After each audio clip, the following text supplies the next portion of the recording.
दोस्तों इस समय आप ये जो कार देख रहे हैं इसे इस तरह से पहचानना बहुत मुश्किल होगा, पर मैं बताना चाहूँगा ये car Maruti Ertiga latest generation model है, जो कि बहुत मेजर एक्सीडेंट में अपसाइड डाउन टॉपल हुई थी, जिससे इसका लेफ्ट साइड का पोर्शन बहुत ही मेजरली डैमेज हो चुका था।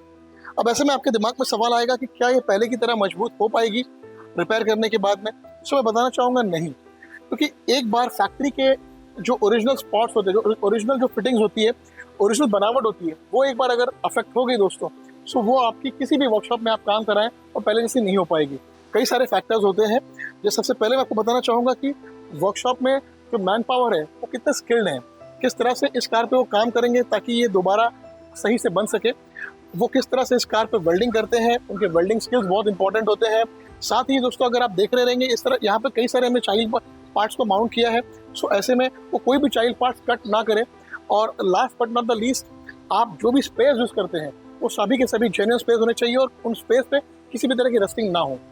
पार्ट 1 में मैंने आपको दिखाया था कि ये अर्टिगा कार का जो कट एंड वेल का जो अंदर का पोर्शन था वो पूरा विजिबल था। अब यहाँ पर हमने इसके सभी साइड बॉडी पैनल्स को फिक्स कर लिया है। ये जो आप मार्क्स देख रहे हैं ये स्पॉट वेल्ड के थ्रू हमें करना पड़ता है।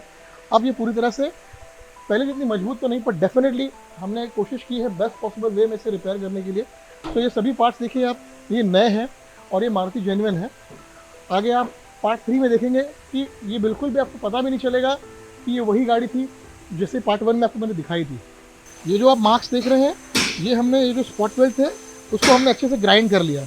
कुछ इस तरह से यहाँ पर भी हमें करना होगा।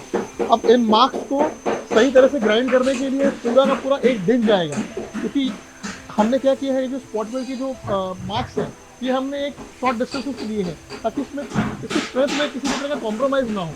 इस वजह से हमने इसको नज़दीक वेल्ड किया हुआ है। तो इसी वजह से हमें इसके ग्राइंड करने के लिए लगभग आज का हमारा पूरा दिन उसमें ही चला जाएगा। वीडियोस में मैंने पहले आपको दिखाया किस तरह से हमने इस पर काम किया, और अभी डायरेक्टली हमने आपको इसका एंड पार्ट दिखाया है। यहाँ आप देख सकते हैं हमारे इस पूरे काम के फिनिश को आप कंपेयर कर सकते हैं किस तरह से हमने इस पर काम किया। काम सही तरीके से हुआ है या नहीं, इसे वेरीफाई करने के लिए आपको 2-3 चीज़ें मैं आपको बताऊँगा।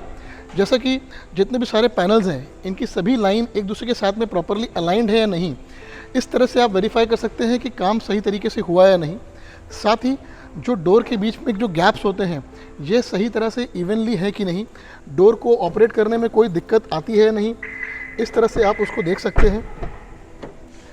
यहाँ अगर आप देखेंगे, क्योंकि इसका स्ट्रक्चरल पोर्शन डैमेज हुआ था तो हमने इसकी पूरी लेफ्ट साइड बॉडी रिप्लेस की थी, जिसमें B pillar, C pillar, quarter panel और रनिंग बोर्ड एरिया था जो हमने कट करके रिप्लेस किया।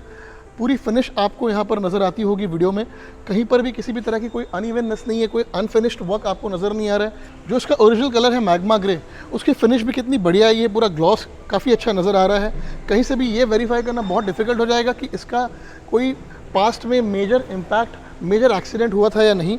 यहाँ पर भी ये एरिया से आप देख सकते हैं जो उसके अंदर के ट्रिम्स होते हैं, अंदर के पैनल्स होते हैं, सीट्स हो गए, कारपेट्स हो गए, ये प्रॉपरली फिक्स है या नहीं। इन सब चीज़ों से आप वेरीफाई कर सकते हैं कि काम का जो काम की फिनिश है वो सही हुई है या नहीं। एक रेगुलर कार को पेंट करना बहुत ही आसान होता है, उस पर काम करना कंपैरेटिवली एक एक्सीडेंटल कार से ज़्यादा ईजी होता है। बट जब आप किसी मेजर एक्सीडेंटल कार को एक सही तरीके से रिफर्बिश करते हैं, वहाँ पर बहुत सारे चैलेंजेस आते हैं। यहाँ आप वीडियो में वेरीफाई कर सकते हैं किस तरह से हमारे इस पूरे काम की फिनिश थी।